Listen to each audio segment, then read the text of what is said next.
Baik, terima kasih rekan-rekan wartawan sudah meliput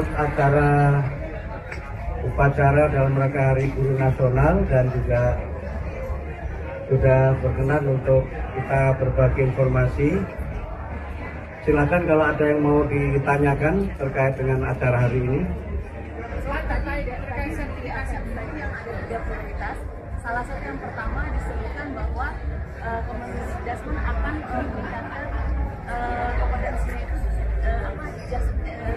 kualifikasi D4 atau S1. Nah, yang saya tanyakan apakah masih banyak guru yang tidak S1 sementara Undang-Undang Guru dan Dosen kan mewajibkan harus S1.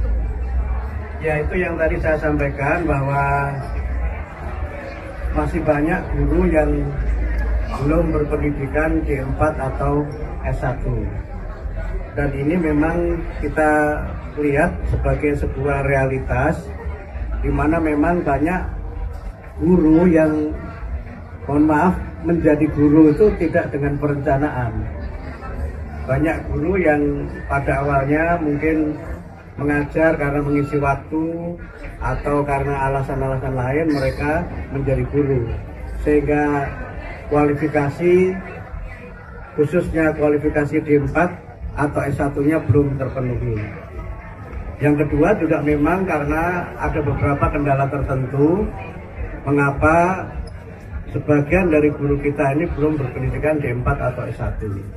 Sebagian mungkin karena letak geografis di mana mereka tidak berkesempatan untuk belajar, atau yang kedua karena mungkin alasan ekonomi sehingga mereka belum mampu melanjutkan ke jenjang D4 atau S1.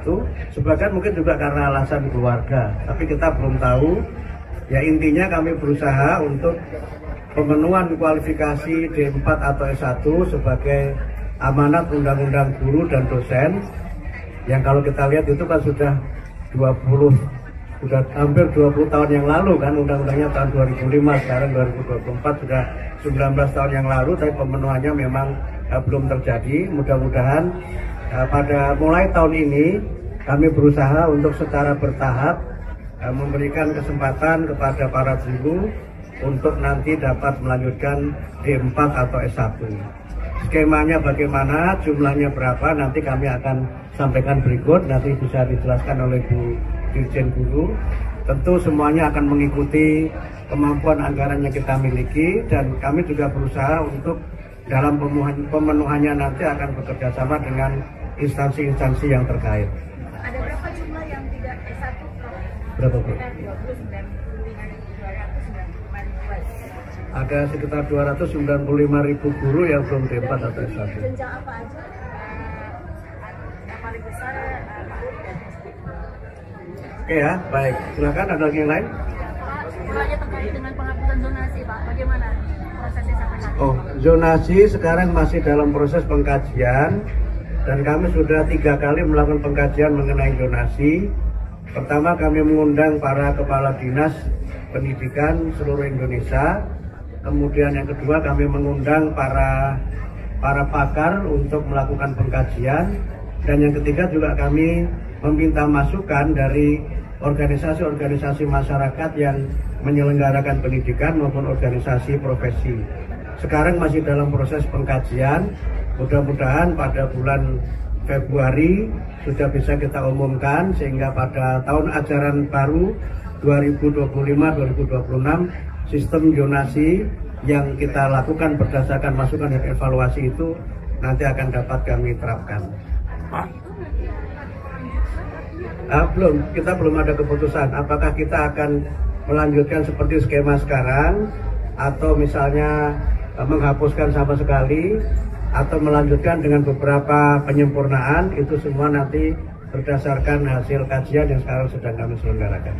Pak Menteri, beberapa tahun yang lalu dikumandangkan mengenai Undang-Undang Perlindungan Guru. Sekarang bagaimana kelanjutannya, Pak? Jadi kalau kita lihat, Pak Yos, perlindungan guru itu sebenarnya sudah diatur dalam Undang-Undang Guru dan Dosen. Walaupun memang dalam pelaksanaannya belum berjalan sebagaimana mestinya. Nah, untuk pembuatan undang-undang ini tentu kami akan bekerja sama dengan DPR, karena kewenangan menyusun undang-undang itu ada pada DPR. apakah nanti dari inisiatif DPR atau inisiatif pemerintah dalam ini kementerian, nanti kita lihat perkembangannya. Tapi yang sekarang kami coba lakukan berdasarkan undang-undang yang ada dan berbagai peraturan yang ada, kami coba laksanakan secara maksimal dengan seperti yang saya sampaikan juga kerjasama dengan pihak-pihak terkait, khususnya dengan kepolisian, agar berbagai persoalan yang dialami oleh para guru menyangkut pengalaman sebagai korban tindakan kekerasan itu tidak terulang lagi di masa yang akan datang.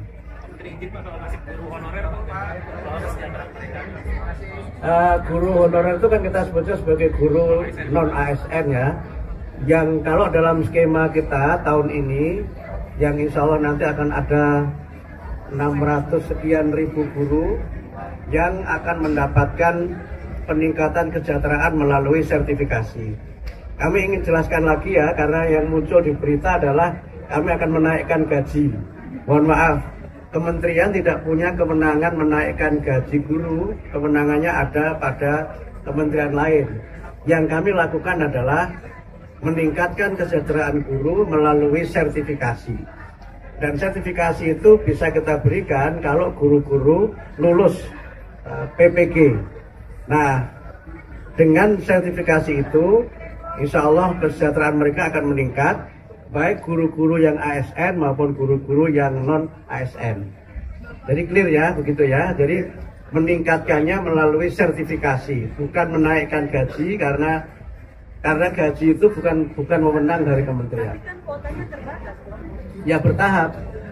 Tentu saja semua kan kita akan bertahap, karena kan tentu saja Kabinet Merah Putih ini kan nggak hanya Kementerian Pendidikan Dasar dan Menengah ya, semua tentu ingin untuk bisa meningkatkan kesejahteraan, sehingga karena itu kami lakukan secara bertahap. Mudah-mudahan dalam masa kepemimpinan Pak Presiden Prabowo ini semua guru itu sudah bisa bersertifikasi, mudah-mudahan. Satu lagi yang soal kontrak kerja itu P3K.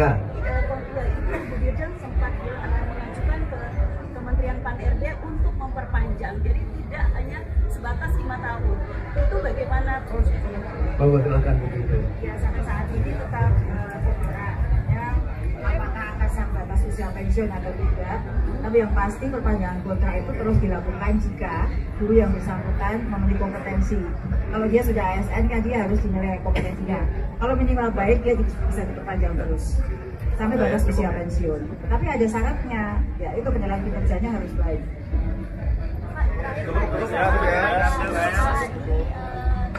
Bogor yaitu viralin makanan yang tak sesuai, makanan terus akhirnya dipanggil sama gurunya. Tanggapan Bapak gimana? Apakah itu sesuai sama? Soal makanan bergizi di sekolah itu kewenangannya bukan pada kami. Itu kewenangannya ada pada Badan Gizi Nasional. Jadi kalau ada persoalan itu mungkin lebih tepat disampaikan kepada Badan Gizi Nasional. Saya kira demikian ya. Sekedar informasi tambahan, nanti akan ada lagi puncak peringatan Hari Guru tanggal 28 November di Jakarta, di Velodrome di Rawamangun. Mudah-mudahan nanti Pak Presiden berkenan hadir, dan kami juga nanti mudah-mudahan juga bisa mengundang saudara-saudara sekalian dan bisa berbagi informasi terkait dengan puncak peringatan Hari Guru Nasional 2024. Terima kasih semuanya. Terima kasih Bapak.